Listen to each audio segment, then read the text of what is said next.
Hello, guys. Welcome to Approach the Nerd. This is our first Arrowverse stream of 2022.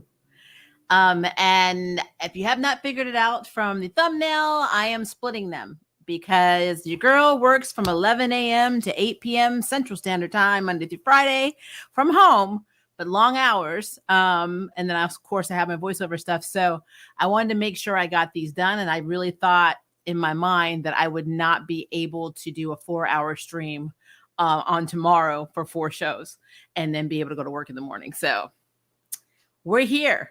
So we're not going to have an extremely long stream. We're going to try and keep it about an hour. But yeah, we got a few things to talk about because tonight it was the season premiere of Superman and Lois season 2 and the series premiere of Naomi. So we have a few things to talk about. Now, disclaimer, this is a spoiler review. If you do not want to be spoiled by these shows, do not stay in this stream. Watch it later because I am going to spoil what happened on the episodes tonight. I took the time to watch them. We're going to talk about them. So, again, disclaimer, because you don't think I would have to do this, but I do. Spoiler review. All right, let's start with Superman and Lois. So, this Superman and Lois basically takes place 1 month after season 1 ended. So we saw Sarah go off to camp as a counselor.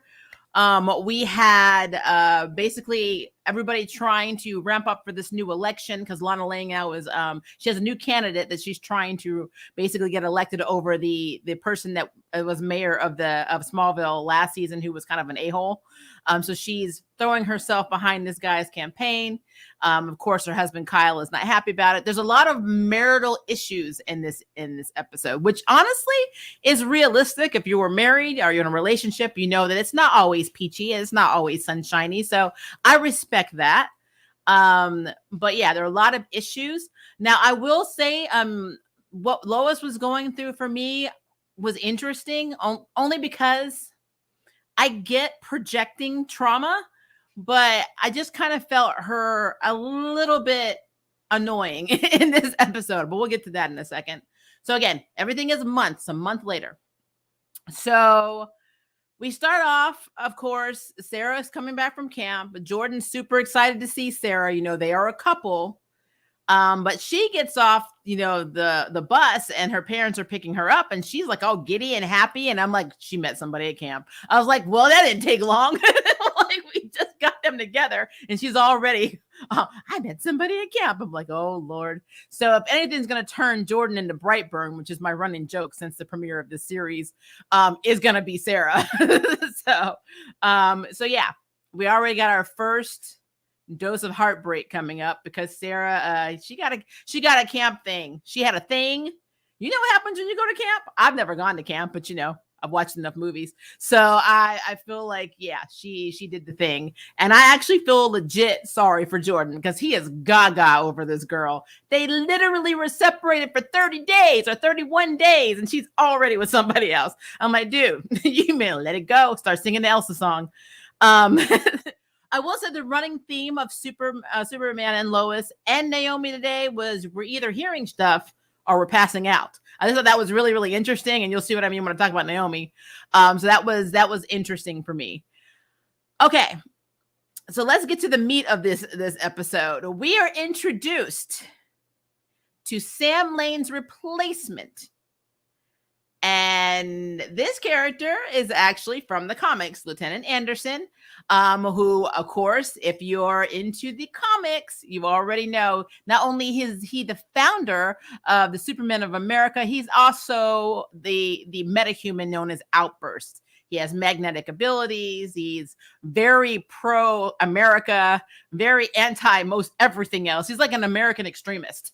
So he's a patriot to the extreme.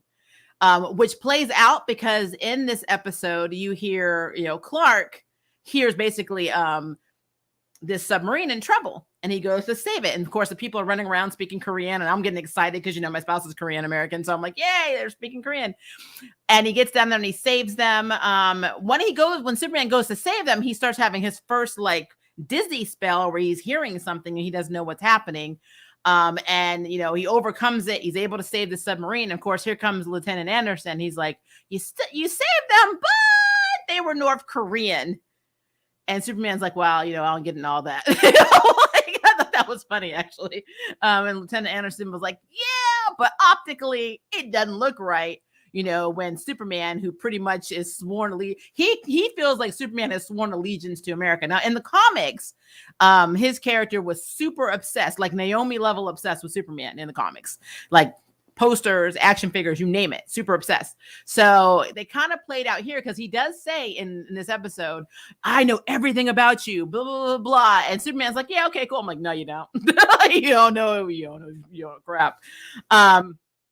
But because of this situation with Superman and the fact that Lieutenant Anderson doesn't feel like Superman is doing what he wants him to do, plus he also wants to recruit Steel into he hasn't called it the Supermen of America because that's what it is in the comic books, but it is, he took a couple of trainee kids from the DOD special, school. So think of Xavier's School of Gifted Mutants with a twist, or the school we saw are basically the New Mutants movie, pretty much to the extreme. Took two of the kids, slapped on a Kryptonian House of L, pretty much crest, and sent them off, is his kind of like attack dogs. So they report to him. And I think that is interesting.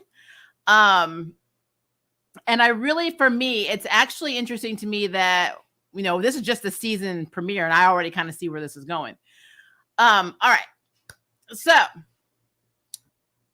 table that for a minute. So back to Lois. So at the end of season 1, of course, Nat comes. So we have Nat come, John Henry's, his daughter's back. He's absolutely ecstatic, about it.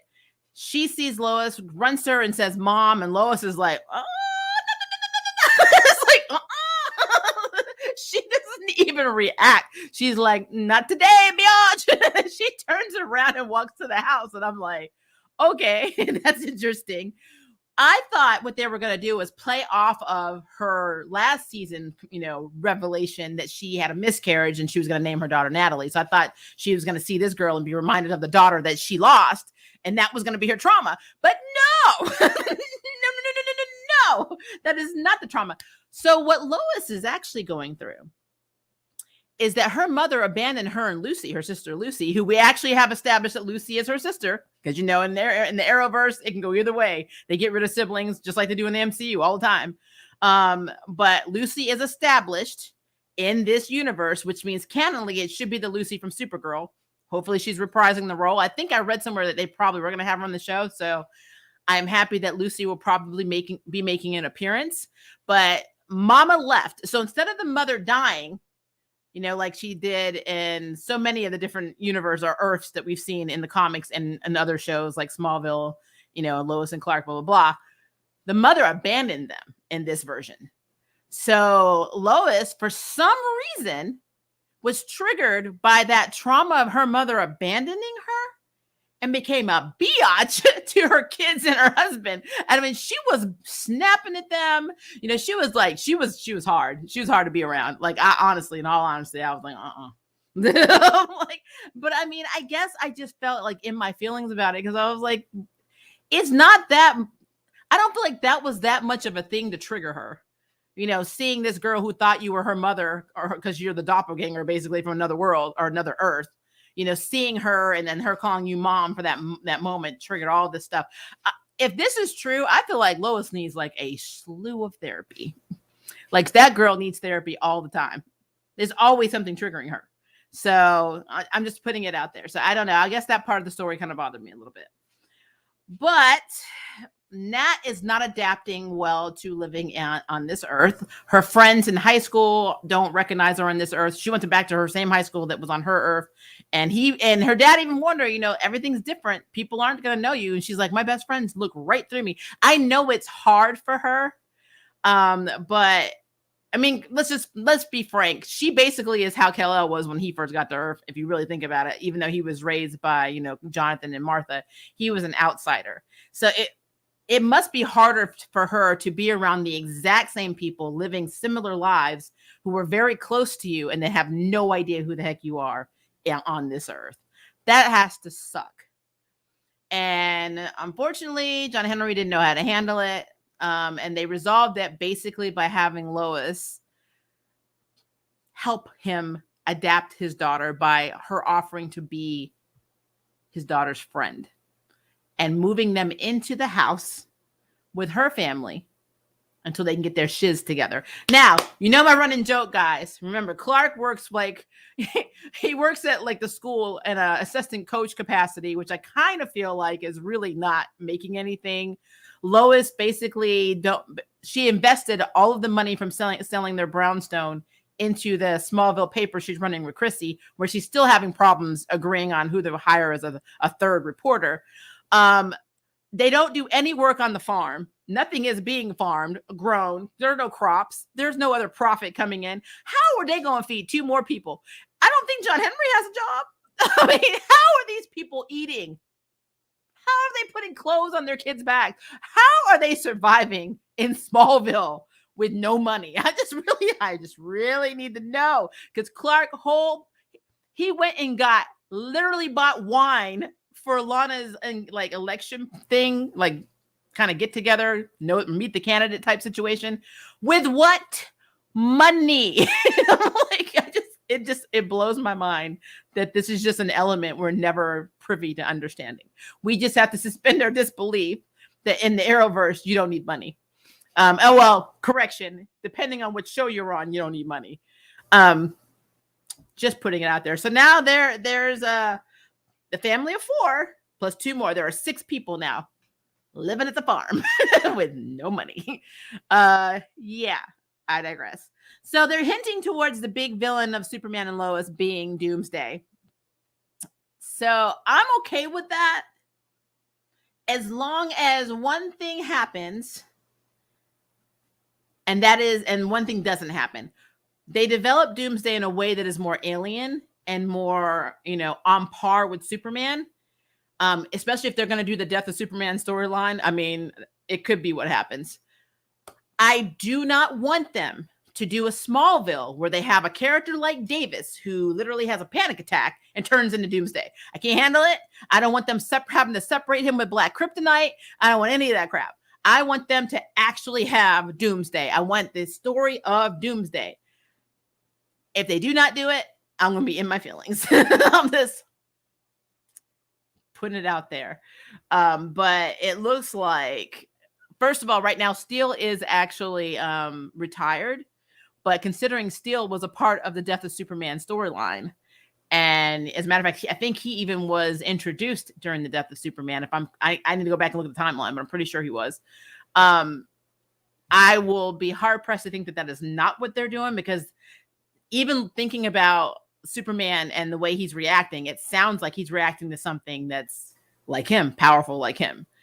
And Doomsday was created to basically kill him. So I'm really 100% invested if this is a Doomsday storyline. The only thing that I could possibly be more excited about is if this was actually Darkseid. But I don't think they're doing that. But again, the Arrowverse timeline for me is still so weird and convoluted, because they've established that there was Aquaman, they have Batman, they have all these Golden Age and Silver Age characters, but yet they never had a Justice League. It's just like you had a Justice Society of America, but you never had the JLA.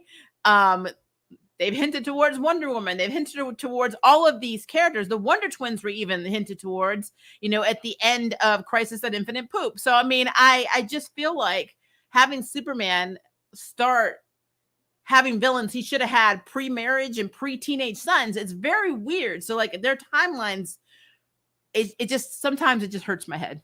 So, don't get me wrong, Superman and Lois is still one of the shows in the Arrowverse that has a budget, so it makes it more enjoyable. So, they have a continuous plot. It's just that when I think about them in relation to the other Arrowverse shows that they're in the same Prime Earth and universe on, it just doesn't track sometimes for me, time-wise, if that makes sense. But the Arrowverse is nothing if not full of plot holes and continuity issues. So there is that. But yeah, so long story short, we just had two marital issues between Lana and Kyle, and Lois and Clark, both resolved for now. We've got Steele and his daughter now living at the farm. We have Jordan completely oblivious to the fact that Sarah has moved on in 31 days. Because she's like, peace out. Still need to know where their little daughter keeps going, because she keeps disappearing. It's actually bothering me a lot. Somebody watch this child. We have no one really working at the Smallville. I keep calling it the Gazette, and is it the Smallville Citizen? I think it's called. I don't know. It can't be the Smallville Citizen. I think the Citizen is is her blog or whatever. Whatever the Smallville paper is, they need help, and no one's doing anything. So there's that. Let's see. Potentially Doomsday. Potentially we have Outburst. I don't know if they're going to make him a metahuman. Let's be clear. I mean, look at Chester P over there, Chuck over on The Flash. He is a metahuman, and he's not on the show. He's completely human on the show. So I don't know if they're going to keep, Outburst intact, or if they're just completely bypass that, and he's just going to be some a-hole who basically starts a Superman of America and tries to recruit Superman and Steel. Could go either way, but yeah, I'm really looking forward to it, because again, Doomsday is for me, it's potentially very, very cool. And looks like Superman's going to have his hands full this season. So far, I don't hate the season premiere. Again, the only thing that I really think absolutely bothered me was Lois's explanation on why she was being a biatch. Because I kind of feel like, yes, you can project trauma, but not to the level that she is. And I feel like if she's triggered by so much stuff, she needs to go into therapy like full time. And it's really showing you how unstable Lois Lane is, which is very interesting. But maybe that's what they're going for. They're trying to make Lois more human, because she's always come off as somebody who was on par with Superman, even though she had no powers. She had the intellect, she was a journalist. She went and was seeking the truth, that no matter what happened, she didn't care if she died, and blah, blah, blah. They made her almost, her willpower was literally like the Man of Steel. So maybe they're trying to make her more human, especially now that she's a mother. So I don't know. That could be what's happening. Again, that's just me projecting, trying to explain it, but it is what it is. I don't know. And then, of course, the only other thing that happened in this episode that I thought was funny was that Jonathan was getting on with his girlfriend. They were 15, and Lois caught them. And Superman was like, "Oh, Jonathan, what are you doing?" And Lois was like losing it. Now, I will say, as a mother, I see both sides. So she should not have been using she shouldn't have called him with her emergency EMG or whatever it was called to come home, because her son was basically having his first booty call. But at the same time, she's also correct that as a father, you left your 15-year-old son alone with his girlfriend. And Clark was like, "Well, I never did that at that age." And she's like, "And?" Even when his sons were like, "Hey, Dad, how old were you when you first did it?" And he was like, "Oh, older than you." And I was like, "Yeah, because it was Lois." But at least that's how it was in the movies. But yeah, I think it's really, really funny that as a father, he should be a little bit more understanding that Jonathan should not be having sex with his girlfriend in their house, especially at 15 years old. But whatever. Guys. All right. So that is my notes on Superman and Lois. So let's move on, because we need to move on, and I'll look at your questions and stuff in a second. Let's move on to Naomi. All right. So again, this is a spoiler review.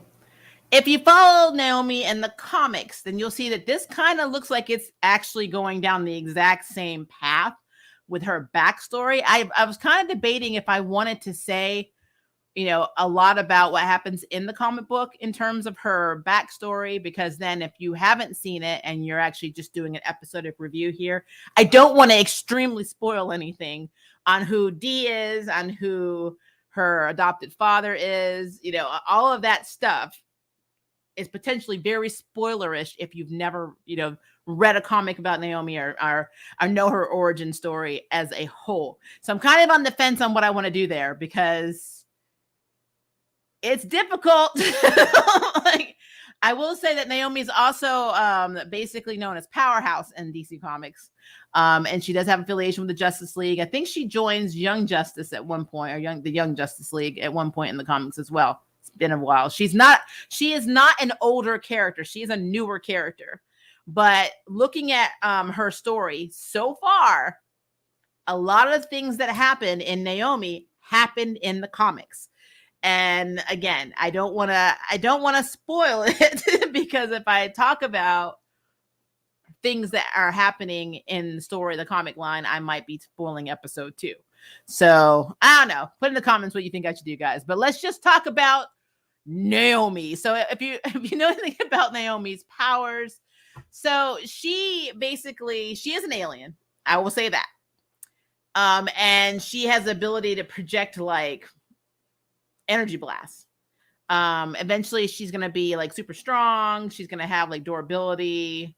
If I remember correctly, she can fly. There's something else about her, but one of her weaknesses is she overexerts herself whenever she, uses her abilities too much. So it's almost like she's charged up like an iPhone and then she just drains and then she's like no good.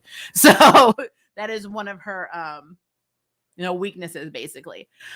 And now I remember Annabelle in the comics. Now they introduced Lourdes, Nathan, which is a boy that she was dating for 5 weeks and then broke up with him. He's a military brat like me. And then there was Anthony, who is another boy that she's friends with. And what's interesting for me with this Naomi is that Naomi, you know how like when you watch Stargirl or you watch some of the other shows and then you get a crush on somebody and it's instantly who the love interest is? You have no clue who the love interest is in this version because Naomi loves everybody. Like, she flirts with everybody. She smiles at everybody. She loves love. So like she kind of has like this flirtatious thing going with Nathan, even though she broke up with him. And she's like, oh yeah, I love you. I think you have a good heart, blah, blah, blah. She's flirting with Lourdes saying, text me if you know something. Cause like, and we'll get into what that's about in a second, but she's like, text me if you know something about this thing, or just text me anyway. I'm like, okay, so she's bi. She even had like this whole thing where, her friend Anthony's like, well, you're you. And she's like, it was like, I'm like, okay, Naomi. Her parents even talk about it. She's like, weren't you dating Nathan last week? So Nathan's over. I'm like, okay. And now what about Anthony? What about, okay. So this girl, Lourdes, has a crush on you. And it's like, I know she's only 16, but it's like, wow. Okay. She's like, why would I settle down? I'm like, well, I will tell you, she reminds me of literally a hybrid between Jen and Anissa from Black Lightning. No joke. And considering I know that her suit is like similar to me, it looks similar to Anissa's Black Lightning suit. She definitely has Anissa vibes. Which I'm not hating. Now, so Naomi's character, so she was adopted by the McDuffies. So her name is Naomi McDuffie. Her father, Greg McDuffie, is in the military. And, of course, his wife, I can't remember what the wife did in the comics. I don't actually know what she does in this one, too. But she's a military wife, but I'm pretty sure she has a job. But I don't know. It's been a minute. And so Naomi is a huge Superman comic book fan. And so she has like the number 3 like fan site for Superman. And so she knows everybody knows her, everybody loves her. So she's like, it almost feels like there's no racism in this town. It's like everybody loves Nobody loves Naomi. To be fair, again, I grew up on military bases. It is a different world. I'm not gonna lie, it's not the same as being a civilian. So it kind of tracks, but I guess if you haven't lived on in that military life and we're going by what's happening in the world today with BLM and all, what's happening, in our pandemic world, it's a little weird and off-putting to see. Like everybody loves you, high five at you, everybody knows your name. It's just creepy. But so Naomi basically, she wears glasses and she doesn't really have an out of the ordinary life to begin when we're beginning the series. So she's basically very popular. She doesn't seem to have any problems. She's extremely smart. She's on the debate team. And again, she has all the friends. So she's in debate class. And then somebody's like, oh my gosh, Superman is fighting somebody, and you need to get down there and check it out. So of course she's like, oh, cool. So she like runs to go see what's going on. And as she's getting closer to like the area that Superman is fighting, supposedly, because remember, Superman in this Earth, from what I'm understanding, because this is not the comics, this is where it deviates from the comics, superheroes aren't actually real on this Earth, which means to me this isn't Prime Earth or even Earth 2, because then you would know about superheroes. So I don't know what Earth we're on. I guess it's supposed to be Prime or Earth 0 or whatever, but I don't know what Earth we're on.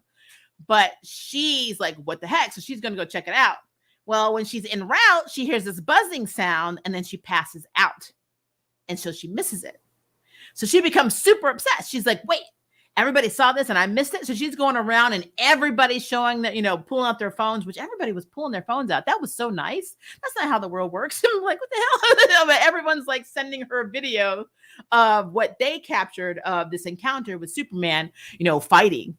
And I thought it was interesting because it kind of leads to her discovering her own backstory, or kind of beginning of her own backstory. I'm trying to do this in a way that's not going to spoil episode 2. So I believe, if I'm not mistaken, in the comics, Superman was fighting Mordor, but I'm not 100% on that because that's also been a minute.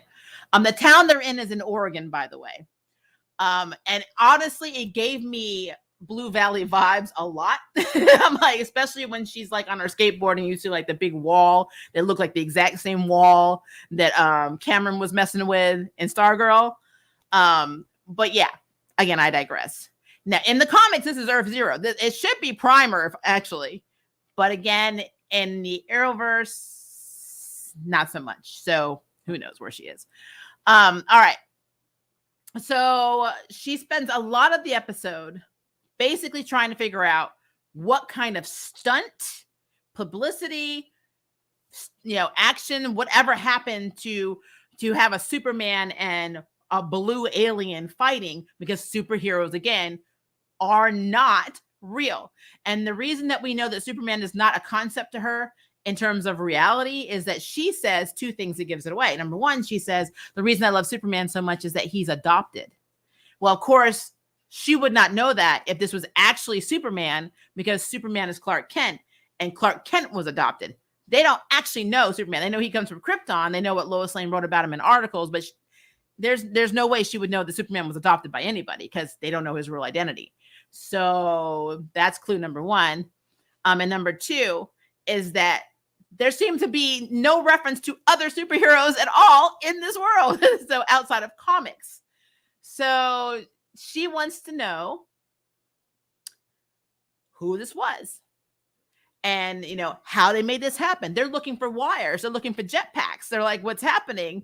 Which I think is very interesting because, again, Naomi in the comics is very centered in Prime Earth, Earth 0. So like the Justice League, Batman, Aquaman, all of these people are very much alive in her universe and are known.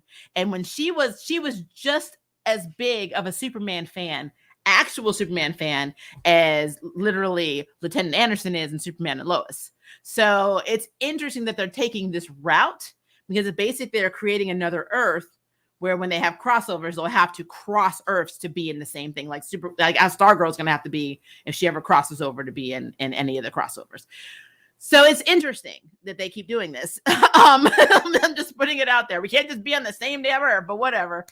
All right. So she begins to question everything because she wears these glasses because she's supposed to have like this condition where her eyes are degenerative and the glasses supposedly slow down the degeneration of her eyes. But what's actually going on is when she takes her glasses off, she literally has what I call extended vision. I'm trying to think of a good one, like magnifying vision. She can see things that are across the room up close. and read it. And so she discovers that in this episode, which is interesting. And she, at some point, starts manifesting like other abilities that she doesn't understand yet. We don't get all of her backstory in this because, again, that's going to come in episode 2, where they're going to reveal the connection between, I will say, between her bio dad, her adopted dad, and a character they introduced named D, which we'll get to in a second. There is a guy who runs an auto salesman or auto salesman type person. I don't know if I guess it is his auto lot. Because I don't remember seeing other employees. There could have been. I don't know. I wasn't paying that much attention. But his name is Zumbato, who is actually from the comics. And Zumbato has a connection to her biological parents, I will say. And she does not like him. Like, she doesn't trust him. She thinks something's off about him immediately. Like, she even tells when her and Nathan are walking, she's like, I just don't like this guy. He's not a good person. And apparently she was talking about how he just goes around and rips, off servicemen and all kinds of stuff. But she does not like Zumbato. And she doesn't know why she doesn't like him. She just doesn't like him. We know why that, she doesn't like him, especially if you read the comics, why she doesn't like Zumbato. But again, they meet up in this episode because while she is investigating, she goes into the forest because she basically sees on this piece of paper, using her super magnifying sight, that Superman had touched down in these woods. So of course she's going to collect evidence for her website, and she runs into him where there's this little disc with a bunch of alien looking symbols on, and Zumbato wants it. And he starts doing like this monologue to her. And he's like, once you realize what you really are and where you come from and powers, you're going to see that people are going to see you differently. And it's just like, she's like, what? I just find that I'm just basically out here with no service with a creepy guy who I think is trying to kill me. He might be a serial killer. That's what's going on in her head. And he's all like, it was actually crazy to me. That whole interaction between these two was crazy. But he wanted the disc. And she found this disc. And so she starts kind of using her abilities without realizing it. She starts manipulating the environment around her. She even she blasts herself back and doesn't realize she did that. Because again, she doesn't know who she is and she has powers yet. I guess the only way I can describe the character D. I mean, it's not really a spoiler. So D is actually Thanagaran. He's from Thanagar, if you know, the same world that Hawkman and Hawkgirl are from. And so he has a very interesting past, and his past and what he did in his past put him in the scope of another character who is also from another world, who is in Naomi's life. And so they have a connection, and something was supposed to go down between them, and it doesn't, and it leads to them finding Naomi. And the reason Naomi was actually adopted by this couple is because she was found basically as a baby. Yeah, can I spoil that? I'm trying to see, guys, in the comments how much I can do, because it's hard to talk about this. I really wish they had done a 2-hour and they just told this whole story. Oh my gosh. So yeah, but D is literally, he's basically, again, he's a Thanagarian. That's what he is. He's a badass Thanagarian. He masquerades as a tattoo shop owner.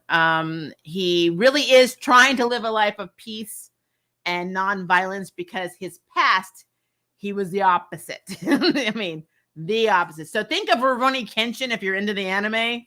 He is like Rurouni Kenshin. So that would be Dee's character.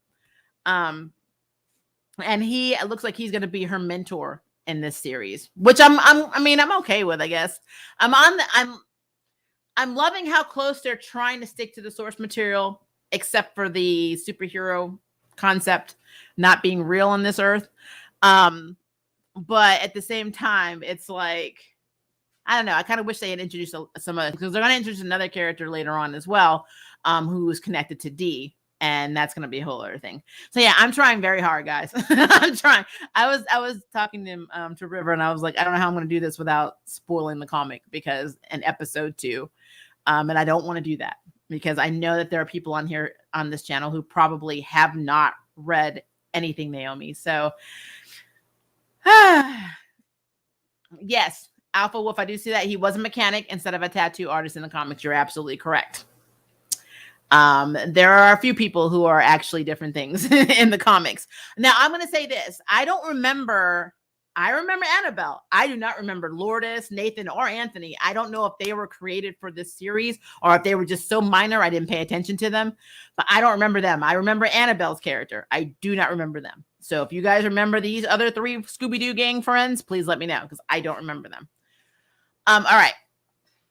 So again, Naomi is basically trying to discover who she is. She's passing out a lot. She's hearing this buzzing sound.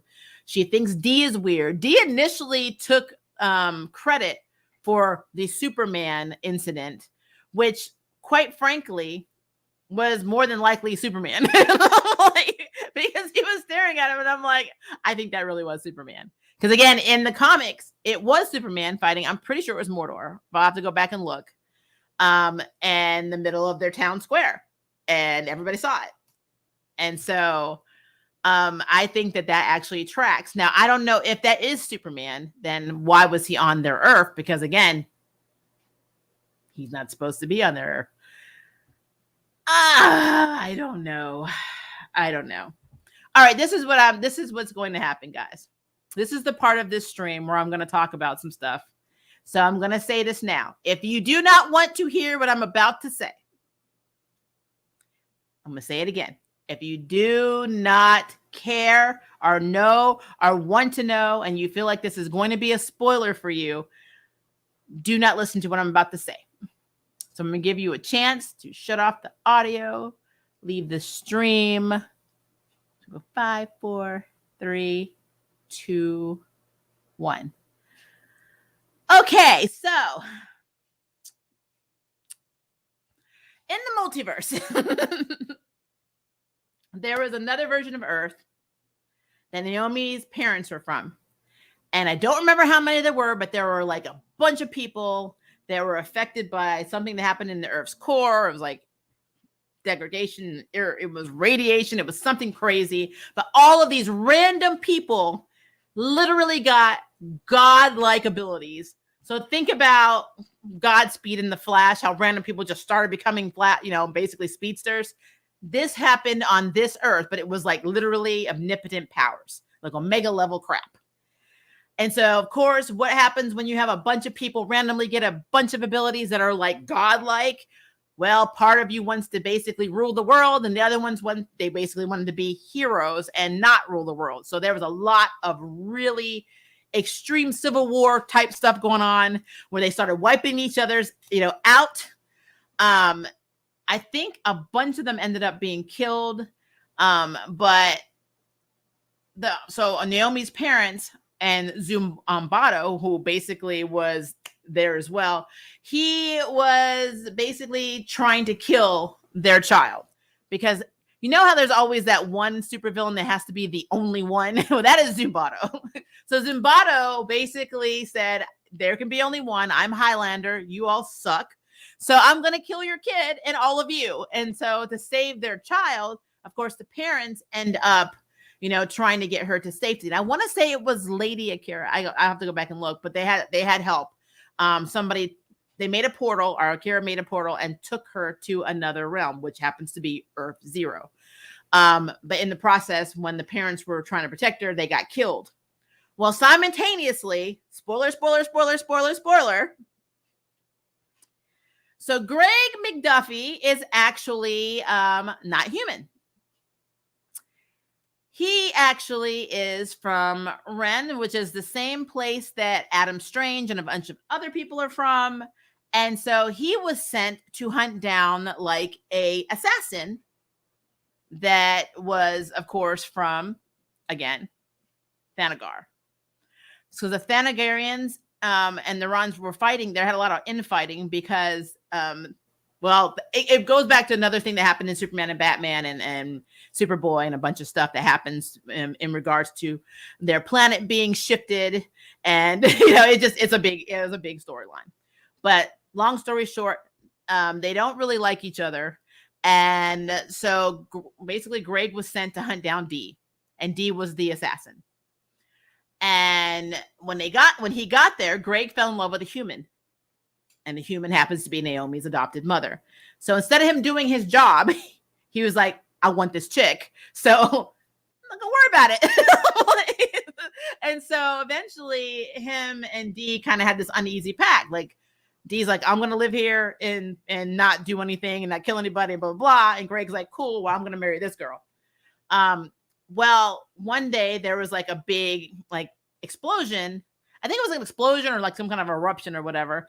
And Greg and Dee both sensed it, and they all both went to like this field. I cannot remember if it was like a football field, if it was something, but it happened to be the portal where Naomi was basically being brought in, and of course, being pursued.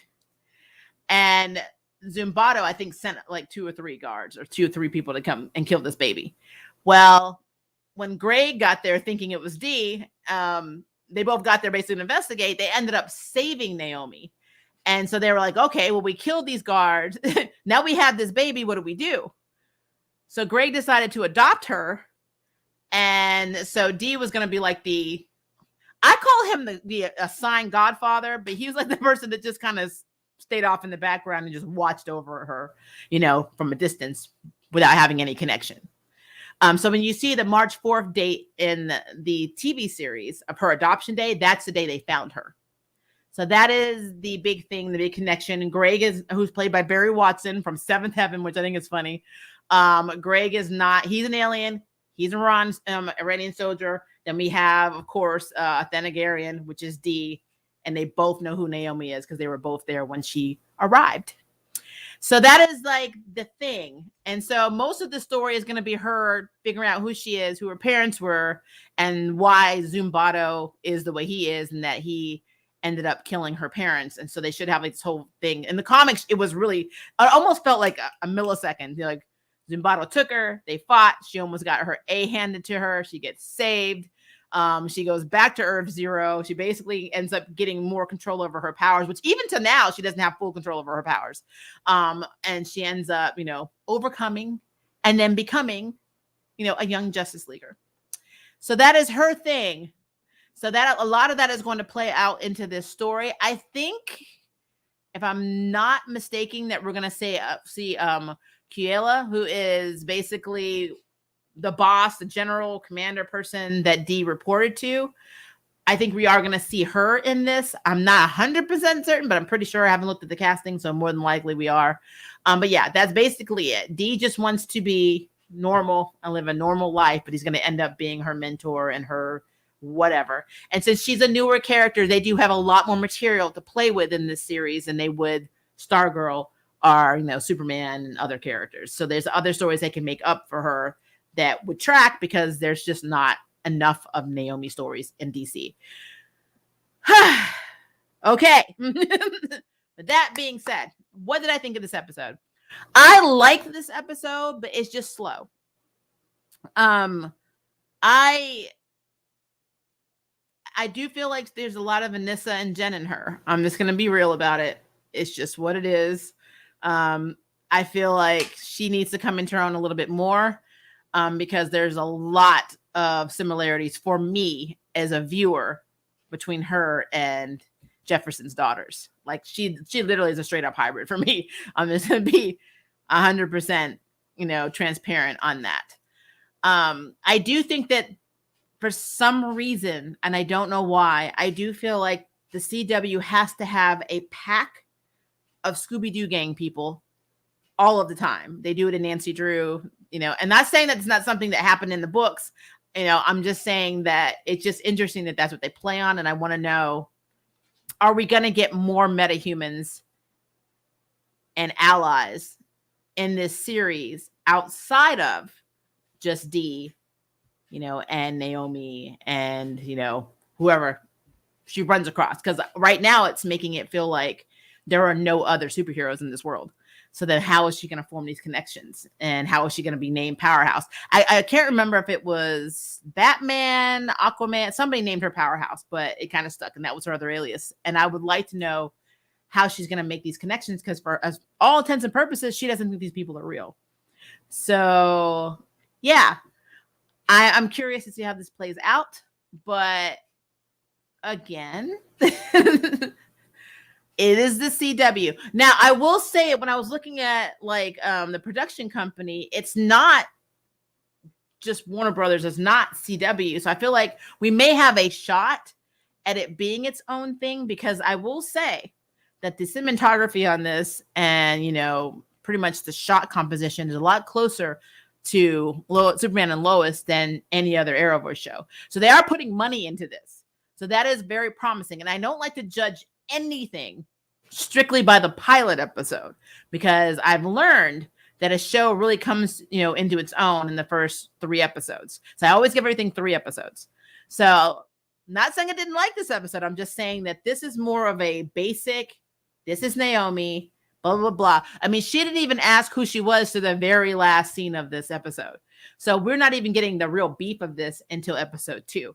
So as far as pilots go, it wasn't bad. It just was it was kind of slow, and I felt like it drug on a little bit. We spent more time establishing that everybody likes Naomi than we did basically that Naomi's different, if that makes sense. So I had no problem with it. It's just, I feel like there was a little bit more that they could do. The scene where they break into, like, her and her friends break into Zim, but I think it was his office at the auto dealership. And they're looking around and everybody's just searching. I mean, I felt like that scene took a long time. It was just like, we could have just been like, we haven't found anything. Oh, wait, there's a safe here. And then bam, he comes back and we run out. But we had all these shots of people just looking around this office. And I'm like, this is taking a long time. So I felt like they basically used a lot of shots to establish nothing. I'm like, so yeah, it's a thing. It is a thing. But I will say, having DB Thanagarian, having him be an ex-assassin, because that's what he was, having him want to live this peaceful life. Rurouni Kenshin, come on, people. I am here for that. I like the actor who plays him. I think that is very interesting, a very interesting casting choice. I really like him. I think he's going to do really well in this role. Honestly, the actress who plays Naomi, who I believe her name was Casey. Was it Casey? I think I wrote it down because I always forget names. I butcher it. I butcher them, people. I don't know why. I just who I am as a person. Casey Wallfall. I like her as Naomi. I think she is very, she's lovely. She's very smart. She's charismatic. I have no problem with the casting choice. I think she's pretty suited for the role. I just need to see more, I guess is what I'm saying for Naomi. So Naomi for me was not bad. It was not bad. I liked it. It was just very slow.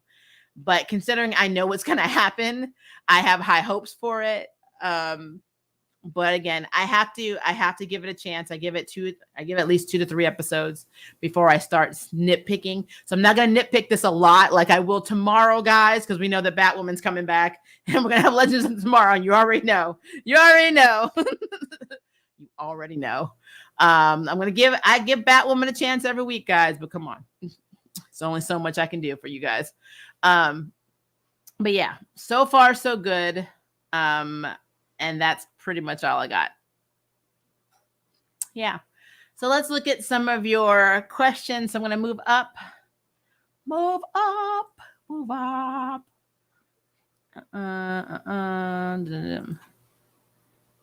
Does this mean that you are splitting the 2 Arrowverse days up? Yes, we are absolutely doing that. Because again, my work schedule is effing insane. I started this new job from home last Monday. And so it's just very time consuming because Central Standard Time wise, I do work from 11 to 8. I also do voiceovers. So I'm trying to basically schedule everything around my job and that. But I have been making videos, especially more spotlights, because I want to make sure that our nerd channel gets more comic content. So that is my goal for 2022 for this channel, is I want to get more comic book stuff on here. So that is my priority in terms of ATN. I definitely need to beef up on my comic book stuff before Charm comes back in March. So I want to try and get as much material out that I can just keep releasing it. So that is stuff that I'm working on the side, which means I don't sleep, guys. I don't sleep. I do also have my other channel, plus I have my huge project that I'm working on, which is my Warriors of Sarah, which I told you guys about, my motion comic that is being made, that already has voice recordings done for and characters all designed for and the world building all designed for. And it's something that I wrote 14 years ago, and I'm finally getting it released. So I am excited. So that is coming out. I think the first issue is actually scheduled out for September. So, and it is going to be motion, and it's going to play out like an episode on YouTube. So you guys will be in the loop on that, because I've been telling you about it since I think the end of last year. So that is coming out. So I'm just basically telling you this because this is where my time keeps being split. So I'm busy. I am busy. But yeah, I think for Arrowverse, because I want to continue doing them, it's easier for me to split them up in twos. That way I can potentially go to bed and go to sleep. Hello, Dee Marie. How are you? Double dose of Superman on both shows. Yep. But did we get Superman? I mean, that's the interesting thing. Sarah got a camp boyfriend. He should have known as soon as she said, I'm going to summer camp. It was over. I'm like, I didn't know that was a different girl that Jonathan was with at first until I heard her name. Yeah, it's the girl that he met last season. At the end of last season, that he thought was just like with him to get information about what happened in town with the Kryptonians. Yeah, it's her. I hope that I know I'm a bit late to the stream, but I'm convinced by the time Jonathan gets his powers, they would trigger like a mutation, similar to how in this gen activity there's by stress in life. Yeah, well, like I said, to me, Jordan will always be Brightburn and Jonathan will always be Prime Superboy. So that's just that is what I'm saying. But we'll see. We will see. No Doom Tinder from Smallville. Thank you. I can't handle another Davis Doomsday scenario. I cannot handle that because it is too stupid. So I love Smallville, but I will admit there were elements of that show that were effed up, and that was one of them. So it's a thing. I want Natalie to be hanging out with Jordan and Sarah, misunderstanding and getting jealous. I want Jordan to just hook up with her. I'm like, why not? She's the future Steel anyway. More in common. And going off on a side tangent, now that I'm rewatching Fate, the Wing Saga, I'm low-key vining with the ideas that Dane is the gender bent Darcy equivalent of the show. I just hope he gets her powers. You never know. I know they're finally bringing in Flora, which I think is interesting because they were getting canceled. I also just want there to be some sibling bonding between the boys and Natalie. I think they're going to be cool. I mean, the heck. Again, though, I need somebody to tell me who's feeding these children because they don't have any money. So between all three parents, they are all broke. But whatever. Since Beatrice has icy and stormy weather's affecting powers. Yeah, season 2 is going to be really cool for that show. I'm looking forward to season 2. Me too. I just wonder why or when Jordan will feel what Clark is feeling. Considering he's half human, maybe he won't have that sensitivity. I don't know. But that's a good question. I'm hoping they go with my idea because Dane could very well be our Darcy's character with Beatrix be a reflection of both Icy and Stormy, given that Riven is an easy target. Riven's a sore spot with me. I think he's not done well in that show. Really love the low-key Teen Wolf reunion between the Anderson actor, and Superman actor. I know, right? I was thinking that too. Like, I used to love Tyler on I loved him on Teen Wolf. There was something else he was on too. I'm about to come back to you on that one. There's another show that I saw him on that I didn't realize it was him until recently. So I actually thought that the first series I ever saw Tyler on was when he was on Teen Wolf as the first alpha that Scott met. But then, there was something completely different. Have you seen the show Witch? Yes, canceled way too early. Because we never got a backstory of Dane's character, much like Darcy, just that they were both use subtle manipulation that leads others to fall for their tricks. Yeah. Let's see. I have to take notes for Naomi because there are a lot of characters to keep up with. See, that's the thing, though. I am really trying to remember. I don't remember the other kids in the comics. Again, if they were side characters, that tracks with me. I do know that there was an Annabelle. She had a friend named Annabelle. I do not remember these other kids. I feel like they are creations of the Arrowverse, but again, I could be wrong. Already watched Naomi tonight. Awesome. Why does Naomi feel like a self-insert fan fiction when she's a super cool, popular kid and people are so interested in her Superman website? It wasn't what people questioning the reality of Superman. That was the one thing that I thought was interesting, is that I feel like there's no racism or issues. But again, I go back to the fact that they are on a military base. And even though I'm not saying racism does not exist on a military base, it's not as shown because people can get in a lot more trouble.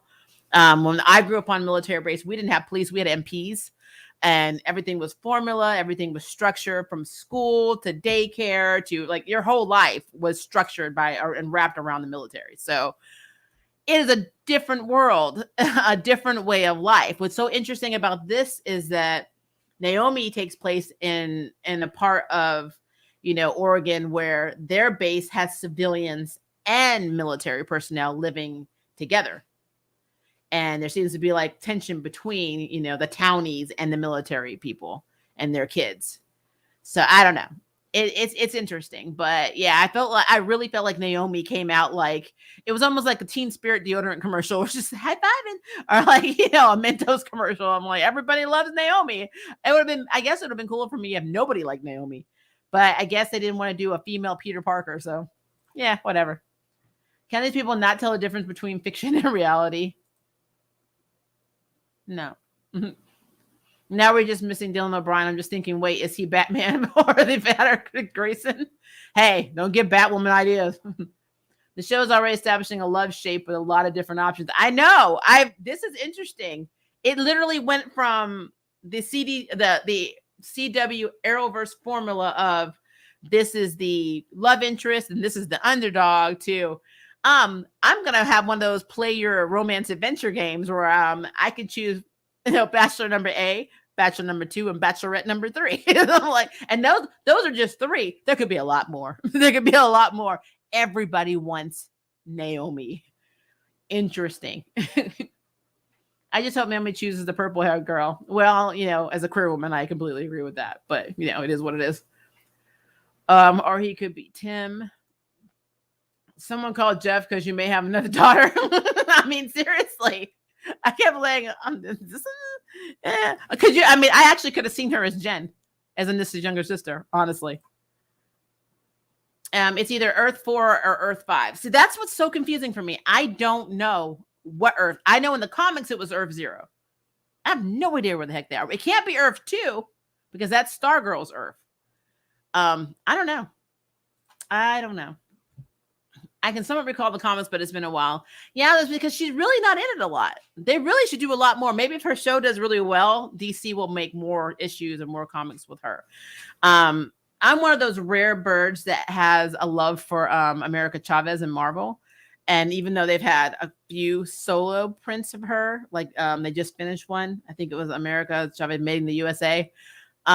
I feel like they don't use her a lot either. And I really love her character. And a lot of people, they think she's overpowered or OP. And it kind of irritates me because there were so many characters that they do love that are OP. And it just irritates the heck out of me. But I love America Chavez. I love Kate Bishop. And I love their friendship and flirtation thing going on. And so I feel like Naomi suffers from the same thing that America Chavez suffers from. She is an Omega level metahuman. And she gets no play. So it's a thing. Super sight. Yeah, I feel like it's super magnifying sight, super sight, whatever. It's pretty cool. Or heightened senses. Hi, Chastin. How are you? I like how Zimbona was like, I was meant for great things. And I was like, you're a car salesman who scams people.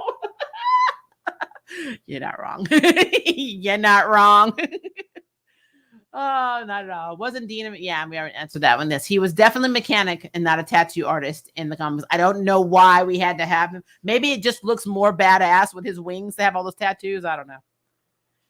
I'm not worried about the spoilers. I watch it anyway. Keep on. You're doing fine. Thank you. I just want to make sure that people understand that I spoiled it and they aren't in their feelings about it.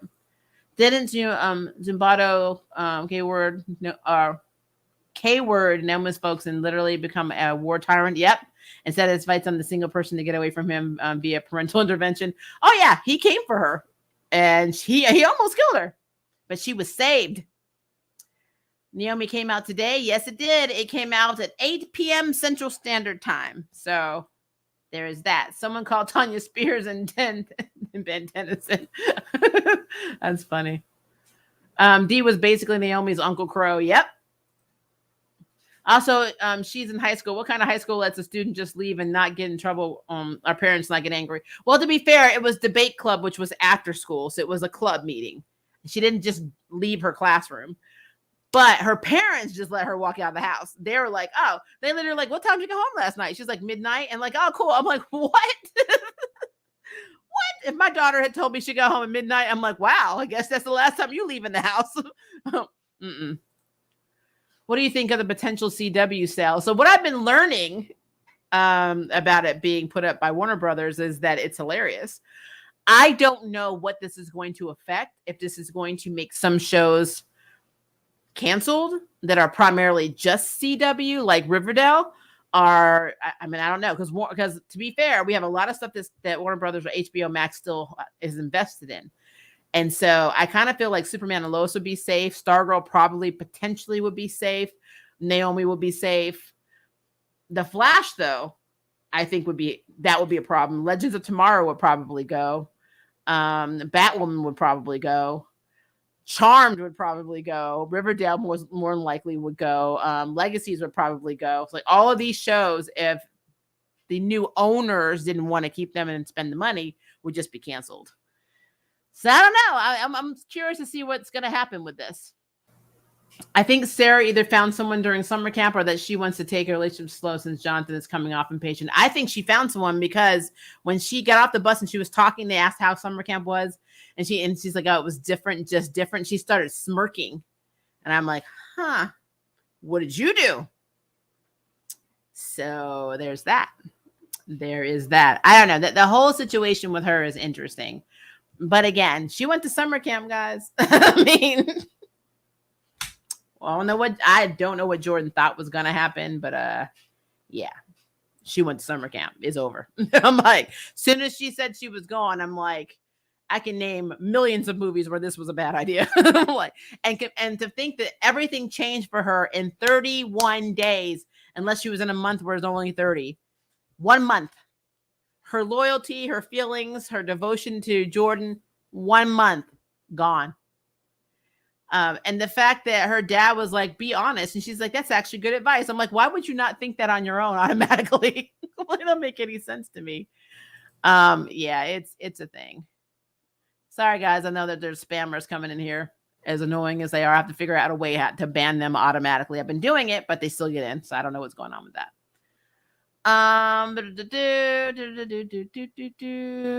Okay. I've always felt weather manipulation should never get snuck up on, given that they are literally connected to nature and should have instant radar to danger like the spider sense. Yeah.